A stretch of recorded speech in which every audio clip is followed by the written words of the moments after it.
Anyone who has ever been on a plane has heard the announcement. Please switch your electronic devices to airplane mode. Most people just do it. Some ignore it. Others pretend not to hear. And only a few actually ask the question, why? What really happens if you don't do it? Can your phone actually affect the flight? The reality is more surprising than you'd think. Let's start with where this rule came from. Back in the 1990s, when mobile phones were still new, there was a genuine concern that their radio signals could interfere with cockpit instruments. Back then, aviation electronics were less protected, and analog systems were more sensitive to outside interference. A mobile phone, which constantly sends out signals across various frequencies, was seen as a potential risk to flight safety. As aircraft technology improved and digital systems replaced analog ones, the fear of interference started to fade. Modern aircraft are better shielded, and avionics are tested against electromagnetic interference. But here's the thing, it's not about one phone. It's about a cabin full of them.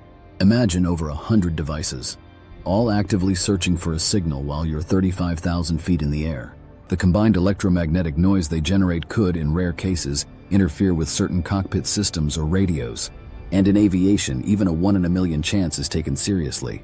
There is no acceptable margin of error when you're flying hundreds of people through the sky at 500 miles per hour. Now, let's talk about what your phone actually does when it's not in airplane mode. If your phone loses signal, it doesn't just give up. It searches harder. In fact, it increases its signal strength to the maximum in an effort to find a cell tower. That means more electromagnetic output, more battery drain, and more potential for interference, especially if everyone on board is doing the same thing. While this isn't likely to crash a plane, it can create static or audible interference in the cockpit radios. Pilots may hear odd beeps, buzzes, or background noise during communication with air traffic control.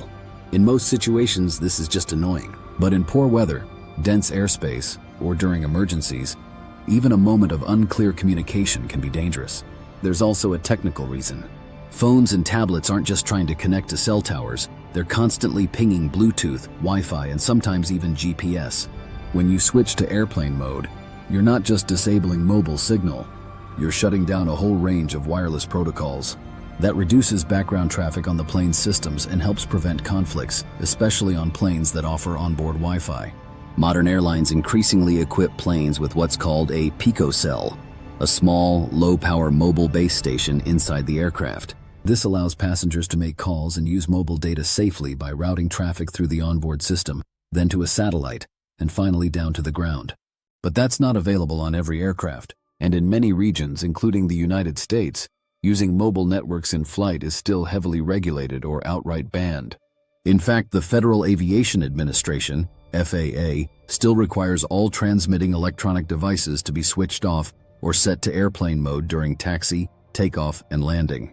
The International Civil Aviation Organization also recommends the same standard globally. And here's why. Not every aircraft is brand new, not every pilot has the latest tech, and not every phone is built the same way. So the rules are written for the worst-case scenario, not the best.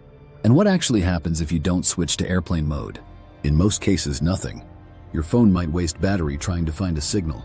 You might hear some crackling in the pilot's headset. You could slow down the plane's onboard Wi-Fi. Or, if the flight crew is strict, you might get a warning. In extreme cases, you could be fined or even removed from the aircraft, though that's rare. Some argue airplane mode is outdated, that it no longer matters in modern planes. But here's the truth. It's not just about you. It's about the combined effect of every passenger on board. It's about safety systems that don't tolerate chaos. It's about respecting procedures that keep flights running smoothly. Airplane mode isn't just a button on your phone. It's a layer of protection. Not because your phone will crash the plane, but because your phone is part of a system. And when everyone follows the system, everyone stays safe. So next time you're asked to enable airplane mode, don't think of it as an unnecessary rule. Think of it as aviation doing what it does best, minimizing risk in every possible way.